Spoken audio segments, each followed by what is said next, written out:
Bonjour tout le monde, on y va avec l'enregistrement d'une petite capsule vidéo sur la section 5.2, donc la loi de S. Donc le but, c'est vraiment d'aller chercher encore la variation d'enthalpie, le delta H.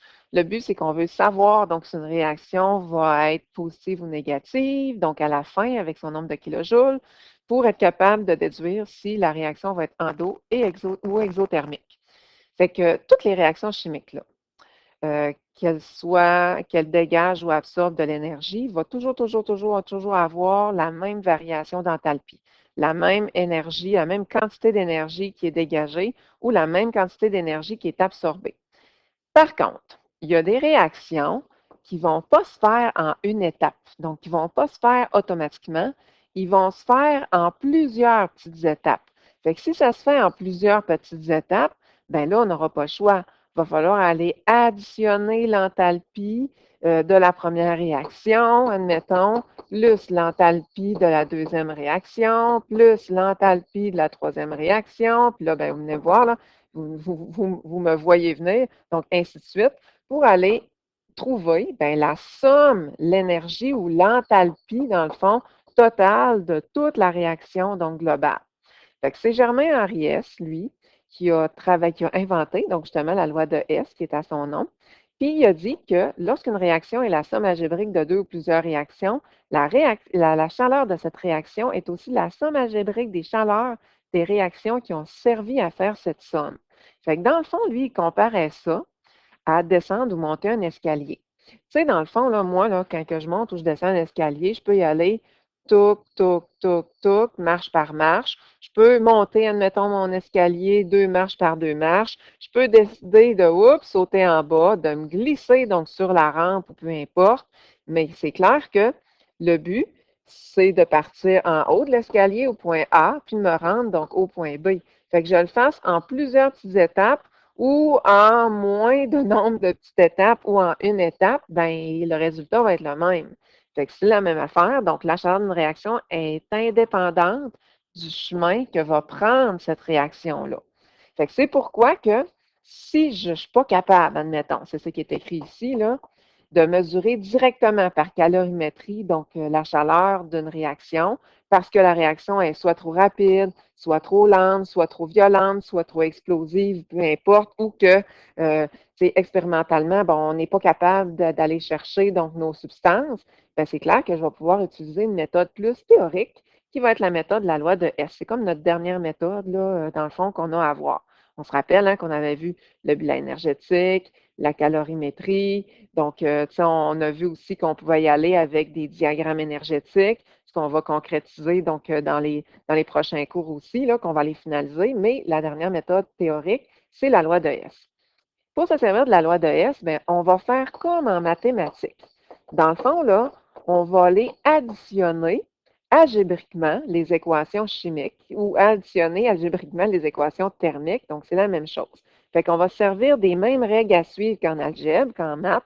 C'est que tous les termes du même côté vont s'additionner, puis les termes de côté opposé, pas à notre égal, mais à notre flèche, donc vont soustraire. Mais comme en algèbre, hein, on se rappelle que des X, c'est des X, des Y, c'est des Y, des Z, c'est des Z. Ben nous, en chimie, des substances solides, c'est des substances solides. Des substances liquides, ben c'est pas pareil que des substances gazeuses, c'est pas pareil que des substances aqueuses. Fait que si, admettons là, que j'ai du NaOH solide, ben je pourrais pas l'additionner ou le soustraire avec du NaOH, admettons, aqueux. C'est pas pareil, donc il n'y a pas le même état. De l'autre côté, on va aller utiliser, ben, je vais vous montrer donc la technique de la loi de S. Je vais y aller super tranquillement, mais vous allez voir que ce n'est pas aussi long que ça là, pour vrai, donc faire la loi de S. Fait que première étape, c'est qu'on va vous donner des équations partielles. Moi, j'ai ici 3 équations partielles. On va aller écrire équation partielle. Puis c'est sûr que ces équations-là, mon but, ça va être vraiment des additionner, de faire la somme pour que ça me donne mon équation globale ici. On va aller écrire équation, c'est écrit bien en gros, on va y aller comme ça, globale. Fait que mon équation globale, là, dans le fond, c'est ma réponse. Sauf que Moi, le but, c'est d'aller chercher en bonus de mon équation globale le delta H. Je ne sais pas si vous avez vu, là, c'est la seule équation qui n'a pas de nombre de kilojoules, rien. Fait qu'il faut vraiment que j'additionne ces trois équations-là pour que ça me donne exactement cette équation-là.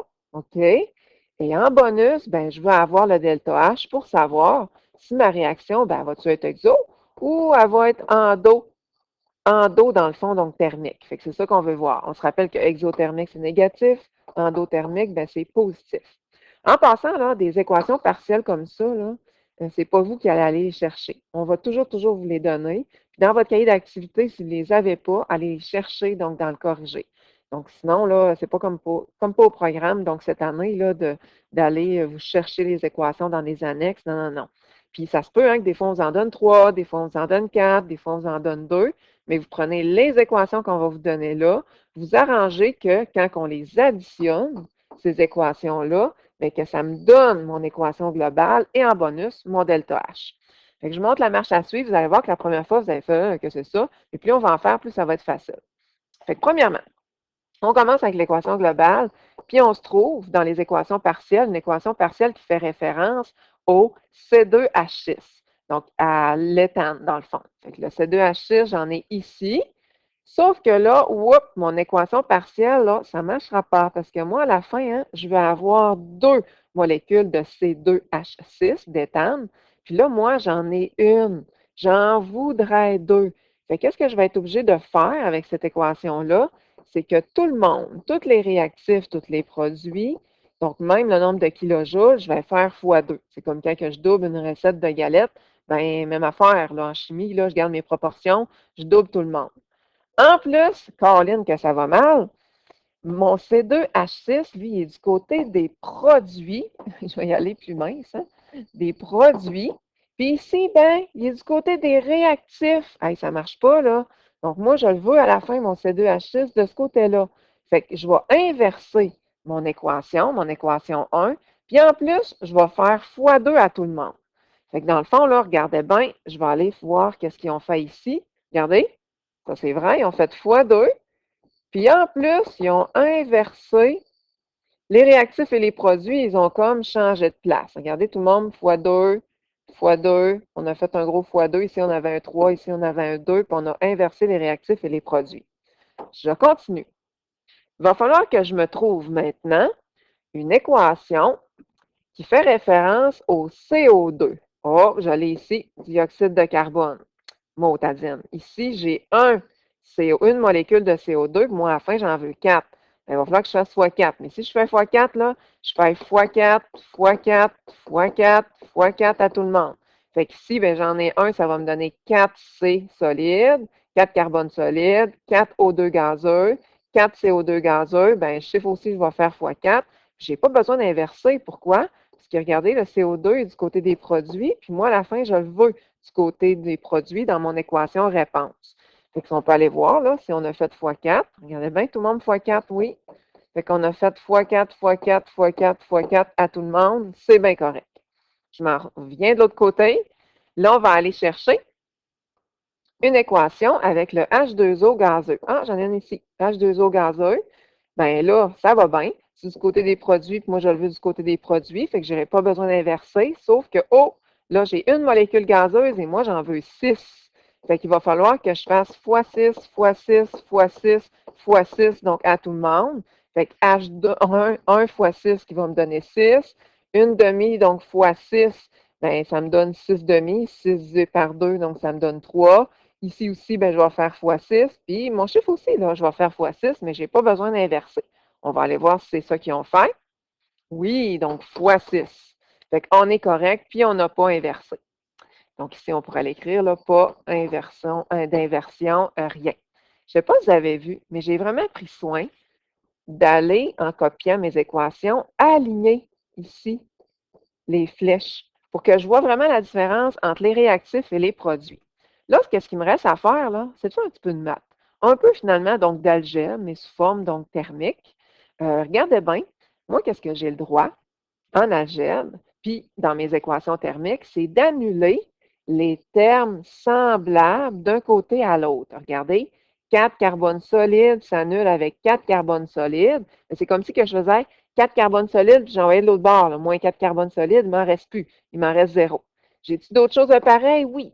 J'ai aussi du 6H2 gazeux, 6H2 gazeux qui me reste.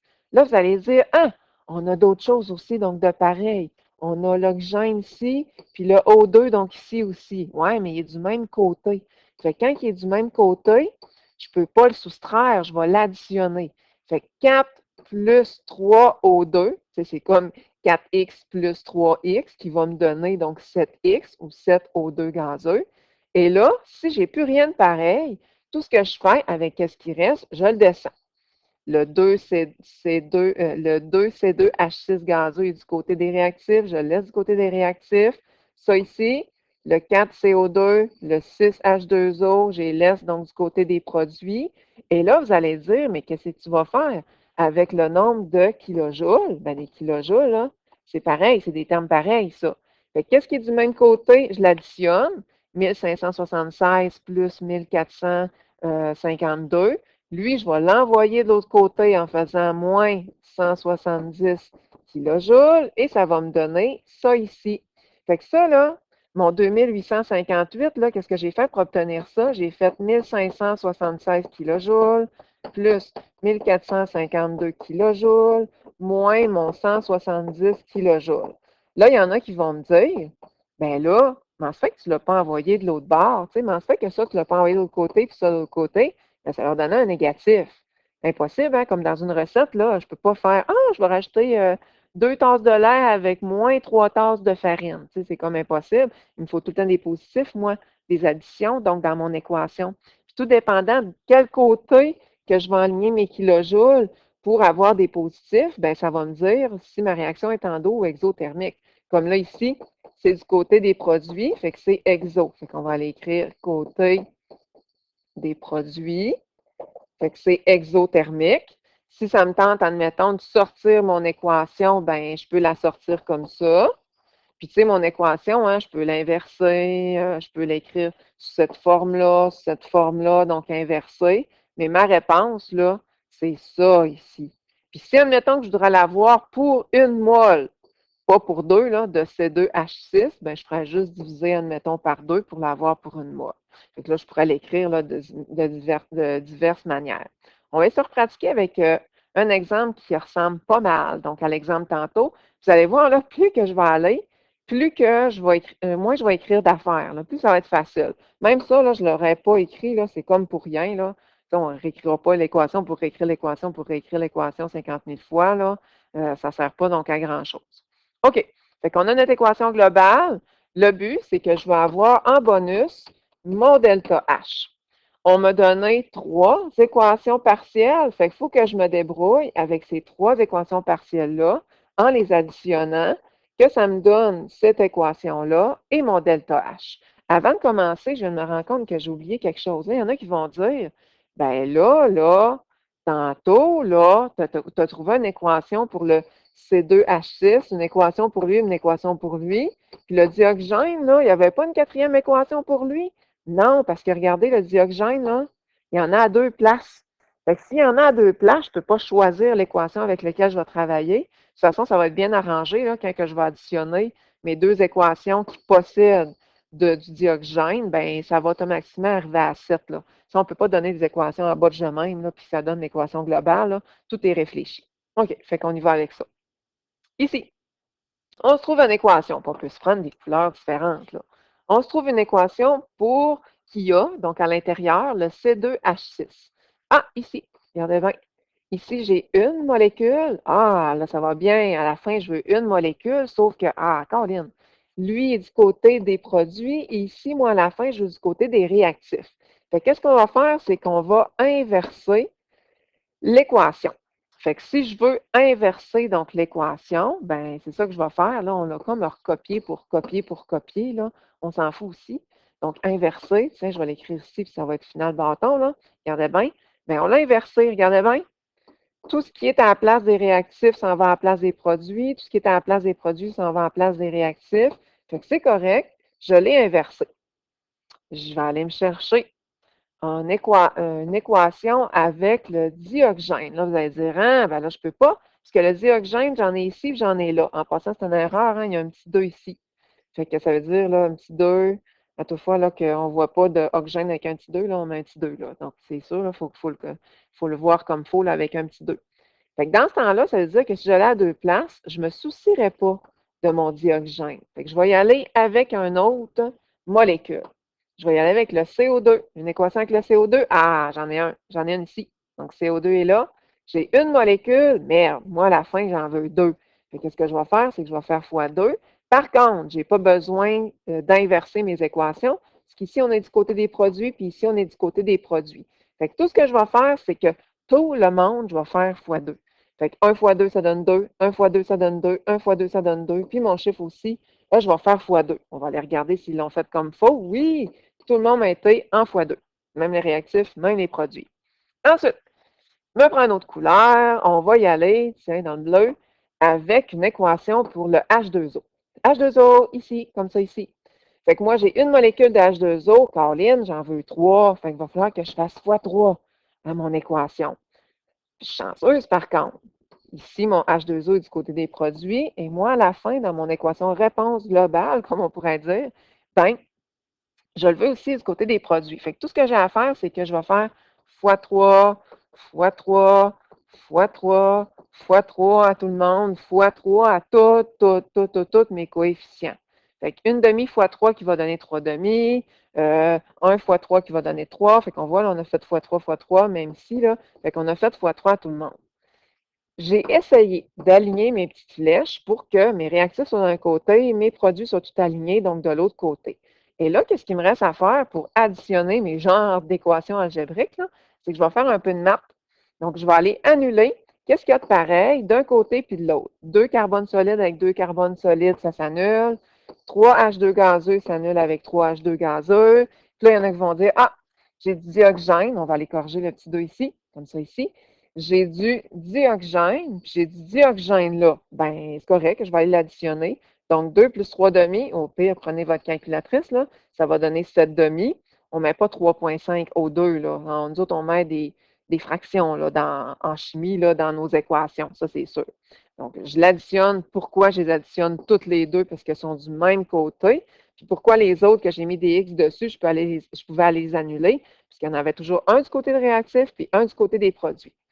J'ai pas mal fini. Tout ce qu'il me reste à faire, c'est descendre qu'est-ce qui reste de chacun des côtés.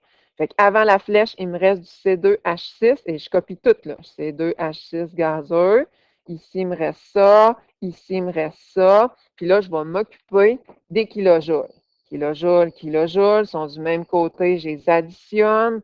Puis je vais envoyer lui de l'autre bord en faisant un moins. Pourquoi je n'envoie pas ceux-là de l'autre côté, admettons? Ben, c'est parce que ça me donnera un négatif. Fait que je vais faire 787,2 plus 725,7 moins, je vais envoyer ça de l'autre bord, là, moins mon 84,5 kJ et ça va me donner ça ici. Ça finit du côté des produits, donc ma réaction elle est exothermique. Si je veux sortir ça de l'équation, mettre des kilojoules par mol, ben, je vais mettre un négatif pour signifier que c'est exothermique. Puis on va mettre côté des produits, comme ça ici. On s'en fait une petite dernière. On a une équation globale. Qu'est-ce qui nous manque toujours? Il nous manque le delta H. Bon, on m'a donné, cette fois-ci, juste deux équations partielles. C'est pas grave. Le but, là, c'est de les additionner, puis que mon total me donne cette équation-là et en bonus, mon delta H en kilojoules par mol. OK, fait que je vais y aller avec mon équation globale. Je vais aller chercher l'équation partielle qui parle du I2 solide. Ah, I2 solide, ici. Fait que là, ça va bien. Une molécule, j'en veux une molécule. Du côté des réactifs, toutes les deux. Fait que j'ai rien à faire, pas d'inversion, pas de fois quelque chose, rien. Je fais rien. Je fais juste la recopier, mon équation 1, telle qu'elle. On n'ira pas là, on a comme écrit 50 000 fois.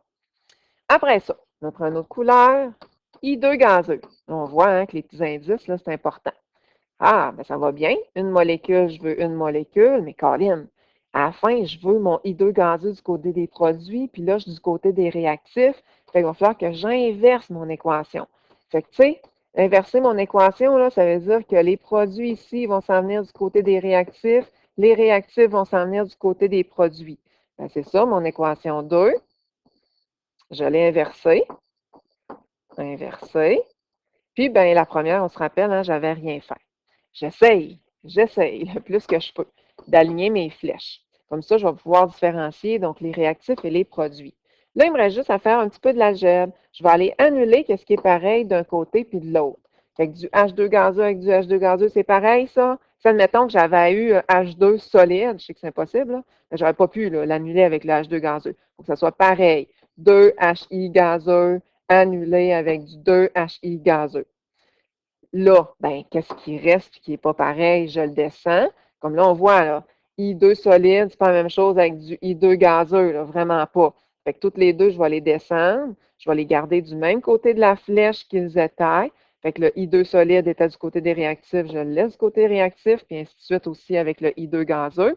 Puis là, je vois que, oh, j'ai des kilojoules qui sont du même côté. Fait que quand c'est du même côté, la règle me dit qu'il faut que je les additionne. Fait que 51,8 plus, je vais faire la somme, là, plus 10,5 kilojoules, ben, ça va me donner ça ici. Ah, fait que ça se ramasse du côté des réactifs. Fait que si c'est du côté des réactifs, ben, il faut se rappeler que c'est endothermique.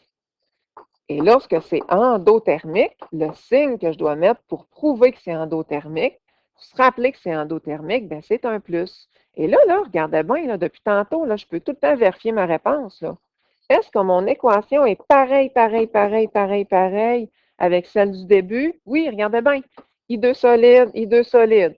Flèche, I2 gazeux, flèche, I2 gazeux. En bonus, mon delta H. Donc, je suis bien contente. Et là, on a un petit résumé donc, de la loi de S. Donc, on a notre magnifique Germain-Henri S. Et prochain cours, nous verrons la chaleur molaire de formation. Donc, ça clôt, dans le fond, notre. Puis là, j'essaye de trouver mon petit enregistrement. Ça clôt, donc, notre petit enregistrement. Fait qu'on se revoit pour la fin du chapitre. À plus tard.